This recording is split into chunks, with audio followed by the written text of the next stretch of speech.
Living World Racing was developed for the PlayStation by Data Design Interactive in 2007, and this is a budget style racing game that focuses on more of a cartoony style vibe, where the emphasis is very similar to the likes of kart racing games, but instead of racing using karts, you're racing using boats that are kind of like on clouds. So it's kind of like you're racing using like modified type of hovercrafts. It's more of kind of like that uses a magical kind of twist. The game consists of 3 different game modes, from single race, time trial and challenge mode. There's 8 different types of animal based characters that you can play as, all with their own unique abilities and characteristics. And the game does have 3 different difficulty levels, from beginner to experienced and advanced. And the goal of the game is ideally to win races and to unlock additional features and tracks and other types of vehicles throughout the course of play.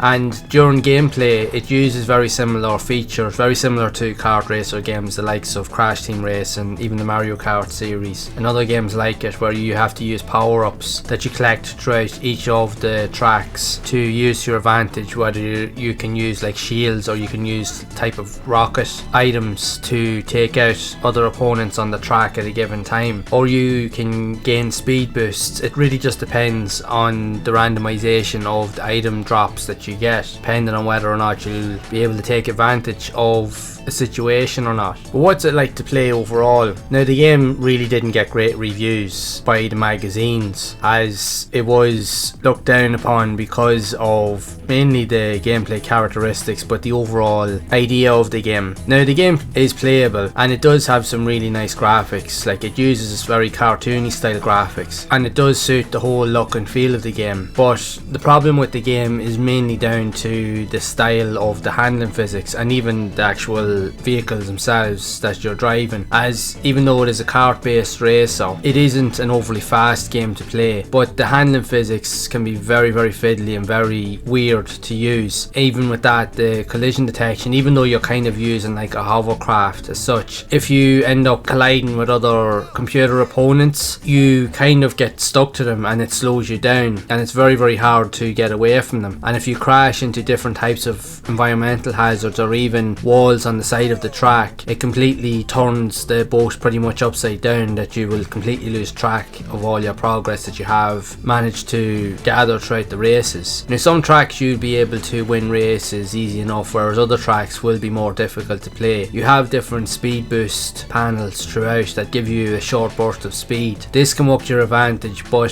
sometimes it can also go against you, and because of the fiddly controls, it can leave for a very lackluster and quite frustrating experience, especially when you couple with that with the very sensitive nature of the controls. When you turn, you can literally nearly do a full spin on the spot. You have to be very careful with the button uses and the controls, and couple that with the likes of the collision detection can leave for a very frustrating experience overall. In all honesty, from having spent time playing this game, like, graphically it is very good. The graphics really suit the style of the game. If you like cartoony style racing games, it would be worth a look if you do like these type of kart racing games. But for the more authentic type of racing enthusiasts, this one probably would be best avoided, as you'll find yourself getting frustrated very quickly, as the gameplay can be quite slow and sluggish, and coupled with that, as the game mechanics and controls, as I mentioned, can leave for just a very annoying experience, as the game never really seems to go beyond a certain point and you never seem to get excited by what's about to come next. I found myself personally, when I was playing it, before long, after a few races on some of the tracks, even though the tracks themselves were good, but I just found the overall pacing of the game to be very slow, and for most gamers, in all honesty, you'll more than likely get bored very quickly and you'll want to go and play something else. So for most cases, it might be one of those games that you probably are best to avoid. If you're looking for something that's a bit more lively and a bit more overall fun to play, this game doesn't have that. But if you do like cartoony style kart games, give it a try and see what you think for yourself, if you do like these fantasy style racers. But I would love to know your thoughts on this game if you have played it yourself. yourself, and if so, what did you think of it? Be sure to share it down in the comments below. And if you have enjoyed this video and you'd like to see more content around various types of games similar to this here, where I do more reviews and other gameplay style videos, be sure to leave a like, subscribe to the channel and hit the bell to be updated when future videos are released. And if you'd like to see more of these kart style racers that were also released on the PS2, then be sure to check out this playlist here on the screen to have a look at more games that were released on the system. So be sure to check that out, and I will see you all over in the next one.